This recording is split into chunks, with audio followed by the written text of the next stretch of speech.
All right, 97.7 Outlaw Radio FM listeners, we are live in full effect right here, right now with the West Coast hip-hop pioneer. We have the very first ever female West Coast hip-hop DJ. We got the original DJ SilkyD live on the line. How are you doing this evening?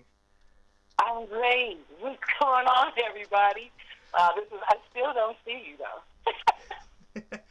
I gotta say though, like honestly, it's I'm gonna be honest, it's an absolute honor just to be able to chop it up on the phone live on the radio station airwaves with the first ever West Coast female DJ. Like you most definitely paved the way for so many legendary individuals.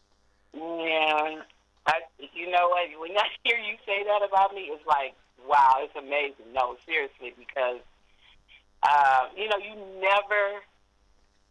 You just don't think that you would be in, a celebrity or well-known or recognized for the works that you do in a higher power, in a more spiritual way. So this, to me, is, it never, I don't know, it always surprises me, to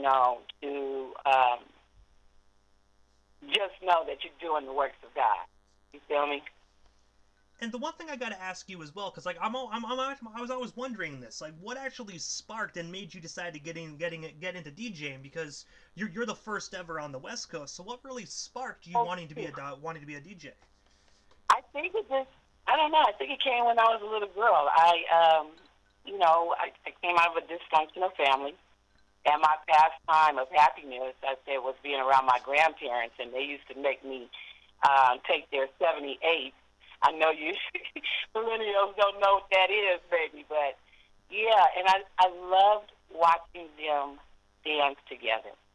And I also loved the fact that they were educating me of greats like Billie Holiday and Epstein and just Cab Calloway and these type of people, because that was their era. And from that to my mother making me put on records when she had her parties at home. And I just loved music. It didn't matter what type of music it was. I loved music. And I don't know. It just did not come to me that I would turn out to be a female DJ. Never led me to that until I had my hand feel the turntables. And I have to thank Reggie Jones, RJ Enterprises, of allowing me to touch the wax or knowing what it was to spin the wheels. And I think from there, that's when I said I wanted to be a DJ. It was just the feel and the love of the record. So I would say that's where it started, right there.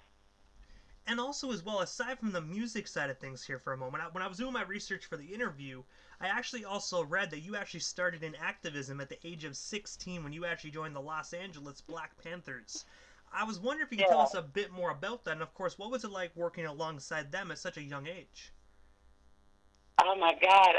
Well, one, my cousin is an original South Central Black Panther, and I used to be around him and Geronimo Pratt. And just being knowledgeable of what was going on or understanding the conversation for that age. And it was just something in me that, I admired and looked up to them. And then we came along at the end stages where they were wiping them out, right? And turned around with that activism. I chose not for any youth to be bullied. So I stood up for the neighborhood. And that was the west side of the neighborhood. I just could not accept anyone beating a youth down. And that had been my history. So that's where the name Queen came into the play, because of what I did as a teenager. Being a kid that came from a broken home. I was going to Catholic school. I had to deal with being bullied in the neighborhood the whole bit because I spoke proper, or because they, being smart back then was not a good thing. I didn't want no kid to be suffering, because mostly those kids who are picked on are the smarter ones. And I gotta say as well, the Black Panther Party actually did some phenomenal work for their community as well. Exactly. The community is supposed to stay together. It's the 10 rules. We are supposed to take care of each other. That's how you create generational wealth. This is hip-hop. Hip-hop is higher in the power, helping and healing our people. And I say that hip-hop goes all the way back to the 60s when we were standing up for our rights. And also, when you brought up Geronimo a few moments ago, to the listeners that don't know, that I believe that is actually Tupac Amaru Shakur's godfather. You're exactly right. I was actually wondering, like, what was like just working alongside Geronimo, because he is really well known as one of the political leaders. Well, I wouldn't say I was a fan. I would just say that I highly respect them. I highly looked up to them. I wanted to be like them, and I became one of them. The fact that there was no fear, the fact that you know yourself, the fact that you know that it's a spiritual thing, it's the right thing to do. That's a natural thing for us to do. Why is it that every other race is allowed to accept us? When we start standing up for us, then everyone wants to put us down, to make us feel bad, to want to be just like everybody else. And that made me more, I just wanted to, you're really getting deep on me right here. Because, again, you're talking to a kid that was bullied, harassed, the whole bit, and I wanted to stand up for him. Came from a broken home. Some of them homes were worse than mine, and I used to house kids because of that Black Panther and Brown beret. I housed kids that their homes was worse than mine, like their mothers was getting beat up, or they've been sexually assaulted. I became that person for them in my own neighborhood because of the Black Panthers and the Browns. And also as well, Silky, going back to the music side of things, I also saw a couple of photos of yourself performing alongside Uncle Jam's Army and Egyptian Lover. I was wondering if you could tell us the story behind those photos, and of course, how did yourself and Uncle Jam's Army initially get connected? Because I do know that you were actually a member of that legendary DJ group. Well, Uncle Jam's Army came in. Before Uncle Jam's Army, I was on KJLH. KJLH announced me as the world's first female DJ. And that was with Michael Mixon Moore and Tony Joseph and DJ Magic Mike, which he died. He had a short career. He died at the age of 21. And he really was the one, besides those two, who pushed me out there into the club scene and the whole bit of challenging me. And what happened is my boyfriend happened to be an original member of Uncle Jam's Army. And we went to go do, we had a sound company that we were building, and we went out here to San Pedro to provide the sounds for the group. And when I got on the ship, McGee was trying to knock on me, and then when he asked me, what did I do, I told him I was a DJ. And from that's where McGee told Roger, and Roger, I ended up DJing at the next gig, because they have seen me DJ in other areas in the club scene. And we also was a part of a record pool, which the 75 DJs it started with Street Beat, and then Impact Record Pool, famous Danny Foot James and Tracy Kendrick. We were a part of that organization in the union, and Uncle Jam's Army was the biggest life form ever to do big arenas, like the sports arena. I did the Veterans, Redland.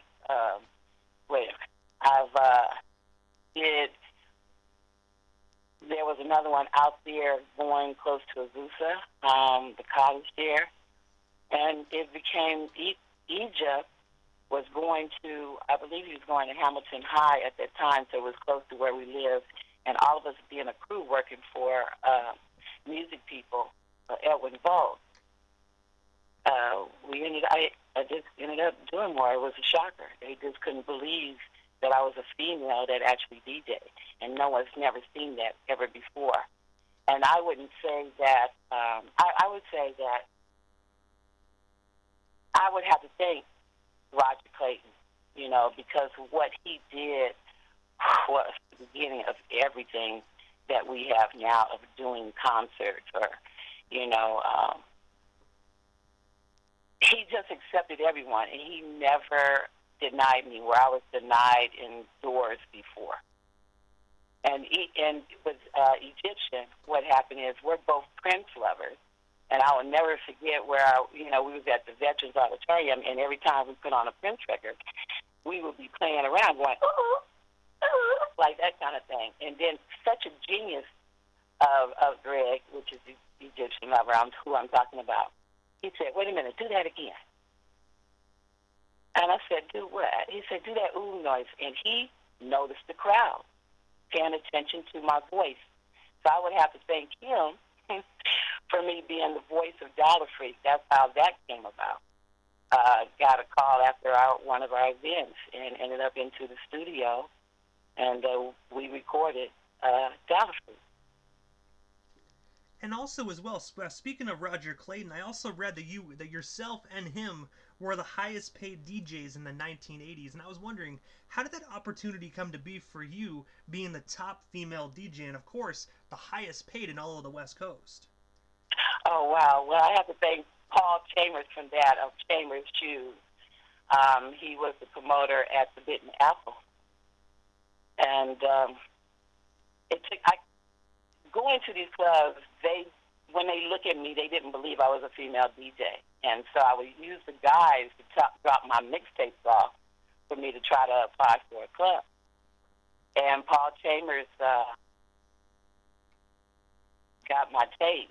And then when I had the interview, he was very impressed and told me that he would like to lock me down right there in Beverly Hills. So he paid me $350 a night. I did Friday and Saturday night for the Bitten Apple. Roger was getting paid the same when he was over in Pizzazz in Marina Del Rey. He had Pizzazz, and I had the Bitten Apple. And we was rocking it. That's where everybody came to. Either they were going to Beverly Hills or either they were going to Marina Del Rey. And I gotta say as well, you, by the sounds of it, you most definitely were taking over the West Coast DJ-wise, you know what I mean? Like, being the highest paid DJ and a female as well is actually absolutely extraordinary. Yes, and I would say probably that's the reason why, you know, a lot of things happen in the industry. Because I was just as good or better just for the fact that I had to get my respect from the greatest DJs that was bouncing around. And the one thing I got to ask you, if you don't mind me asking this, like, obviously, like, back in the 80s, you know what I mean? Like, obviously, times were a lot different. Like, sometimes it was frowned upon for women to really do stuff. Now, I don't want to offend you or anything, but the one thing I was really wondering was it really hard to actually get to that pinnacle of your career, just how the times were back in those days? Extremely. I've been kidnapped, raped, and robbed in this industry. I have some DJs that the intimidation was there, and I know they all knew that, because the females supported me. All the sororities that came from the colleges and stuff, they supported me, so hands off to them. And every party that I had was full of women. And I gotta say as well, men probably didn't like the fact that they were getting out scratched by a DJ, because I saw some of your old DJ videos, and my God, I mean, you were a scratch master. Yes, I did scratch. I wouldn't say it's like the scratching today. I can't do the scratch today, hands down. I will admit that. These girls definitely got it, and started with my daughter. So that's DJ Spark. And I made her the first youngest in history. Started her at the age of 10. She got with Immature at the age of 12. And then her career on, if you guys ever want to check her out, you'll see that. And I think she's got an interview lined up for you too. Yes, she does, actually. We actually just locked her in. I have it right here, actually, May 2nd at 9:30. We're gonna be welcoming DJ Spark live on the airwaves as well. That's what's up, man. That's love. That's love. You guys are dope. I'm telling you. I'm trying to send all my pioneers to your radio station. I appreciate that. Like I thought that when we spoke on probably when we spoke on the phone, me personally, I want to help keep real hip hop alive. You know what I mean? Me personally, I'm not a big fan of this whole skinny jean, bubblegum, latex, whatever type of music this is nowadays. But I really like that real hip hop sound, and I want to try to be that individual that cares about the culture and tries to keep it alive through interviews and music. I really appreciate that, man. Thank you. No, thank you. We have to keep the culture alive. There's nothing like it. The mission that we have as far as the culture of hip-hop, and this is where, I'm so proud to represent Universal Hip Hop Museum. You guys need to check that site out because it's about the culture and, in everything that we do to be about the community and having this unity. So, a lot of people don't realize what hip-hop is really all about. It's bigger than what they're seeing, in front of their eyes. It's definitely, a very spiritual thing to me, and that's why I can't stop being hip-hop, because I am hip-hop. And also, when you brought up the Hip Hop Museum a few moments ago as well, like I have to, at the Universal Hip Hop Museum, I have to bring that up since we're already on that topic. Where can our listeners actually check that out? And of course, because I do know, remember we were speaking that you guys were setting up actually a building and whatnot, but I do know due to COVID there might be some restrictions. But people that are in the West Coast California area, how can they go about visiting the Hip Hop Museum? And of course, what exhibits you guys actually have currently available? Well, right now, we have a lot of pop-ups that's going on. We actually broke ground as far as the building is concerned. So the building should be complete by 2024. You can go on www.uhhm.org, and you'll see all the type of exhibits we have already put up. Since it was Women's Month, today was the last of the women's history. So you guys will see the recordings on that, and many other things who we're connected with in our purpose and what we have planned on. And we just don't want it to stop in New York. We want to set up museums, University Hip Hop museums in every state that made history. The South is a part of hip hop. The East, besides the East, the Midwest, all of them have history in hip-hop. And the one thing I have to ask as well, because I know we're going to go back in the timeline here just a little bit, but I also noticed as well that you actually have done some tremendous work as well with Alonzo Williams. I was wondering, how did yourself and Alonzo originally get connected? Well, that's funny because me and I started in DJing. I knew about Alonzo as far as the group is concerned. I met him at Dudo. DJ Unknown brought me there. And that's where I first saw Dr. Dre and Easy and Arabian Prince. Because no one knows Arabian Prince was also part of NWA in the very beginning. And from there, Lonzo never noticed me, because Compton was like a separation of the West Coast. Even though we were part of it, we're all together. It was just that area or territory they ruled. And it's kind of like Uncle Dan's was all over. So, and we basically didn't kind of be in Compton a lot because of that thrill that him and Roger Payton had, even though we were friends. And that's the beautiful thing about it. We're all friends, whether we have a problem with each other. That was our way of how we took care of things back in that day. I can't say like today. But the whole point of it is the family is very strong, and whether we had fights the same day of or the next day, we all end up working together. We had a genuine respect for each other. So Lonzo turned around and reinvalued, to tell you guys a story. I'm not trying to be long, but I'm trying to give you a beginning and a middle. So what happened is Lonzo, I met him again, and I was in a competition, and he had a cable show, actually. As you guys know, as Comcast, he had a community taping show there and didn't recognize me. And then he came back around again, and then I finally told him who I was, and he goes, oh, because I used to DJ some of his events at the Hollywood Casino when he had birthday events, or when the people who were having their birthdays hired me. So that's how he realized who I was. And then later found out that I was a member of Uncle John's Army. And I gotta say, Alonzo's a phenomenal individual. I had the opportunity to interview him, I think it was last year, and such a cool guy.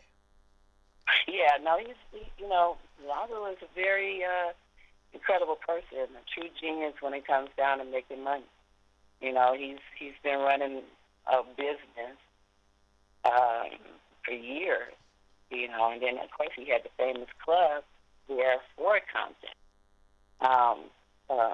Oh my God, and I can't think of the name of the club right now. It doesn't show you my age, right? I have so many memories of so many things, but his club was very famous in Compton, and everyone went there.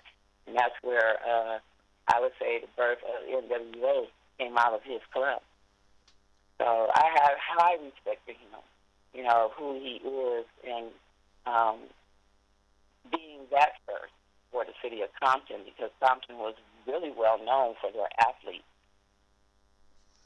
And also, when we're still relatively on the topic of NWA and Lonzo and whatnot, I also noticed that you actually had the opportunity to work at Real Ruthless Media. And I was wondering, can you tell our listeners a bit more about Real Ruthless Media for the individuals that don't already know what that is? And of course, how did that opportunity actually come to be for you? Well, it's interesting because I didn't claim that Real Ruthless did. And I'm very honored, and I'm sorry to even say that for you guys because of the trauma that I have went through of being in this game. And definitely, you guys all know during when crack kicked in and how games became the rule of everything. It was a lot where a lot of us had to back out of the business. And I was just one of them, and decided to concentrate on my daughter's career and just work a regular job. But all along, I just couldn't stop doing hip-hop. All along, I kept helping people, coming from being a Panther. I could not stop doing that no matter what state or condition that I was in. And that's what I could say. I could only keep continuing to, protect the youth and to make sure that they don't go through the things that we have been through. To give them so much wisdom for them to survive because of this culture and who we are. That you have to understand the wealth is in the community and not what they chase that keep us in debt and everything else. So that's a part of my mission that I have as being hip-hop and coming from the Black Panther, because that's what they stood for. It was just having our equal rights, getting our education, learning who we are. The majority of us didn't, to this day, we don't know who we are. And also as well, July of 2017, you actually received the Lifelong Achievement Award from the 5 Points Youth Foundation, Inc. I was wondering, how does it feel to actually to receive that award after this lifelong devotion to hip hop? Oh my God. Okay, so give me a minute for real.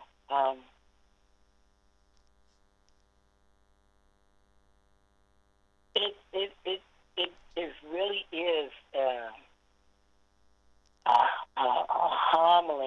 humbling experience to receive that from the 5 Points Youth Foundation, and later turn around and give me a Congress Award from the Honorable Diane E. Watson.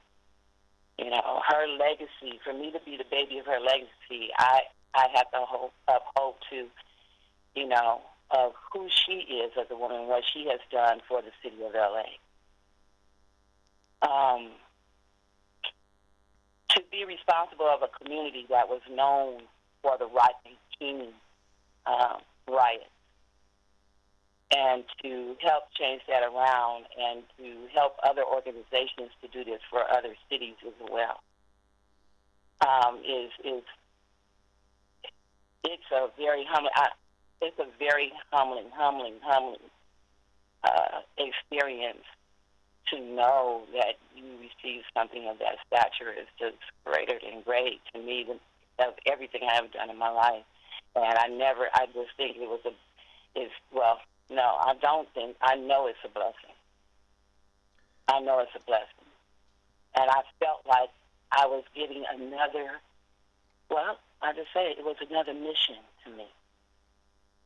Another mission to help save the community. And I want to say as well, I know I'm a couple years too late on this, but congratulations. I couldn't think of another individual that is more deserving of that award. Thank you.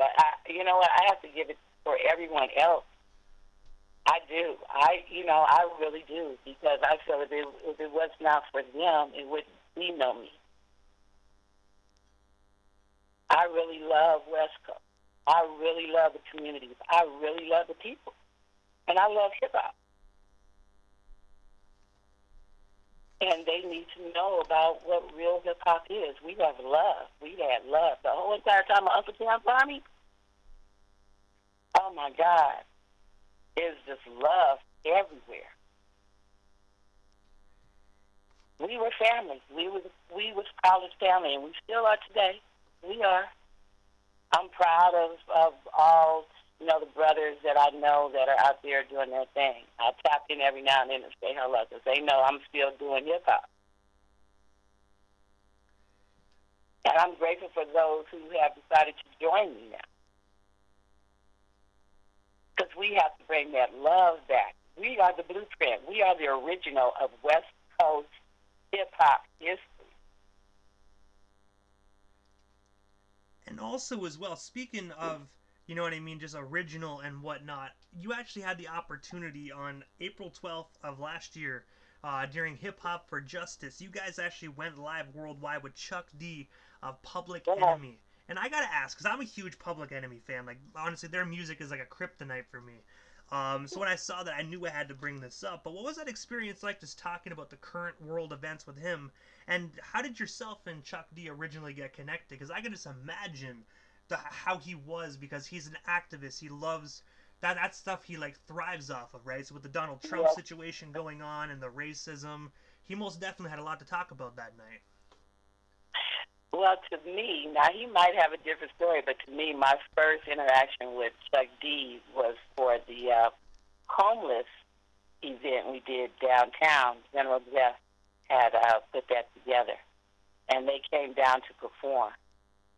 But I was surprised that he knew about me, and he just being cool, because the time when Uncle Jam's Army, L.A. Posse went to the East Coast, and that's how you got LL Cool J and a whole lot of the fact that Ruthless used to come down here to Uncle Jam's Army events. The beautiful thing is that although I wasn't around them, they saw me on stage, or they knew who I was. So I'm grateful for that, and to know what he stood for. I mean, I DJed his records many times, definitely. PE and X-Clan. I gotta say, PE and X-Clan most definitely two are the most most controversial but activist hip hop. They most definitely, they're not scared to speak the truth. Yeah, that's true. That's very true. We're standing. Man, thank you for just getting my history, or getting our history basically, of what we stand for. And just like you said, Chuck D, myself, Siddiqui, from the Zulu Nation, all of us, that purpose is about our people. There was some, we have some thwarted demons in there, but we make sure that we take care of that too. The point of it is, it's about the communities. And the beautiful part about it is, there's no color. There's no color. Hip-hop is around the world. doesn't matter as long as you're on that positivity trip.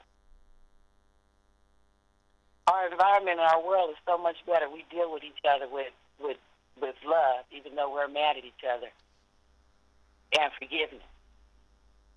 And we're like that to this day. And I know that the West Coast can agree with me just as well as the East, Africa, New Zealand. I don't care where you come from. We have to be about what we talk about. And that's what hip-hop to me is all about. But I gotta ask you, Silky, like, what is next for you? Because I know your history is, like, so rich, and I know I only touch base on a sliver of your career, but is there anything else you still want to talk about or promote while we still have you here live on the Canadian airwaves? Yes, well, I go to many communities, so every Sunday, if you're in LA, every Sunday, we're feeding the community Soul Collective LA, Solar LA,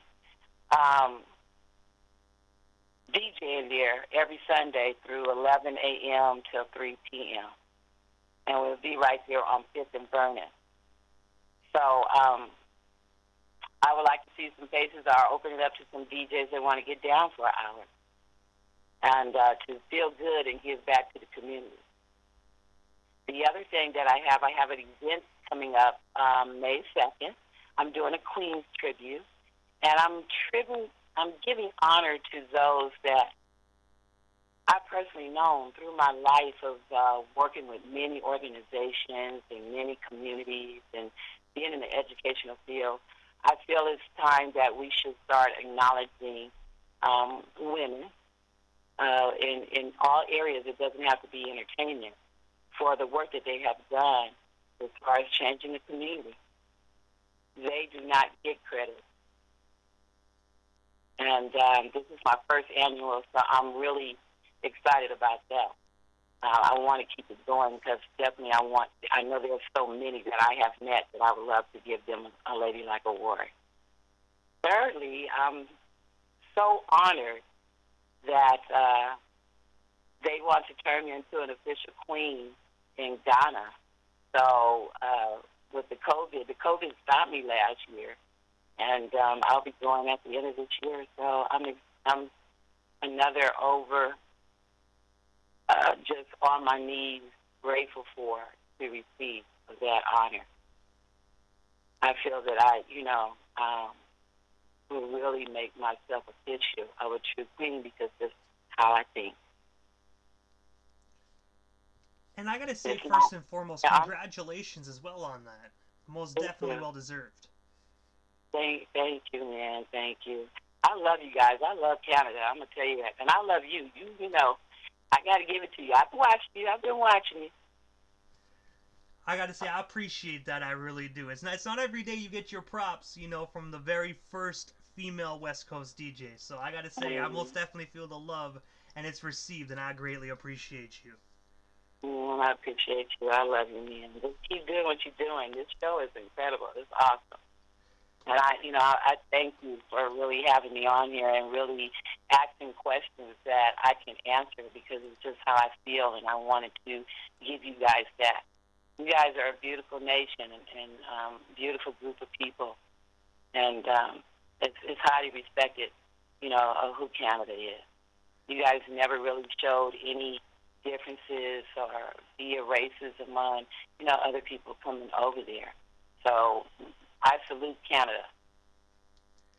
But also, Silky, this is what I normally do quickly right before I wrap things up. I just give a chance for the individual that slides into the radio station airwaves. Just a chance to give shout-outs to whomever they want to give shout-outs to, but most of all, your social media handles. That way our listeners can follow you and stay updated on everything.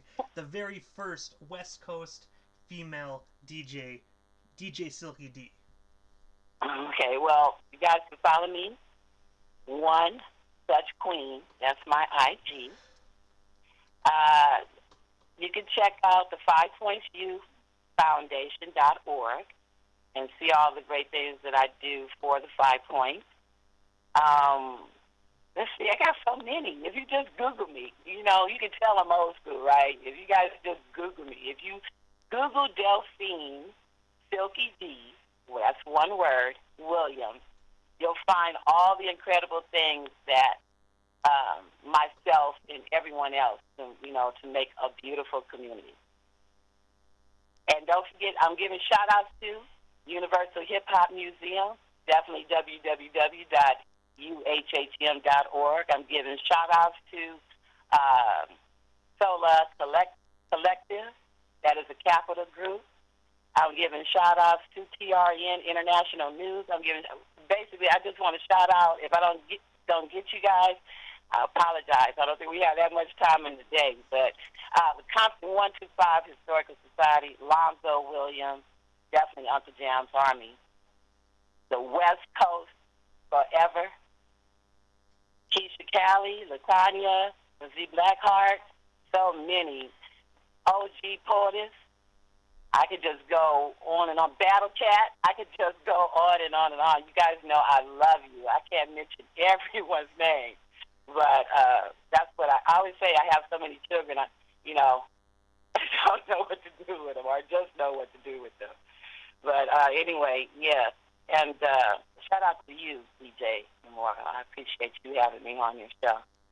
Hey, you are most certainly welcome. I just greatly appreciate you giving us a little bit of your time this evening. And I gotta say, hopefully down the line, we can make this happen again sometime soon. But for now, I gotta say, enjoy the rest of your evening out on the West Coast, because I know the evening is still young, and we most definitely shall talk soon. Thank you. I look forward to it. Most definitely. Thank you so much. Bye-bye, man.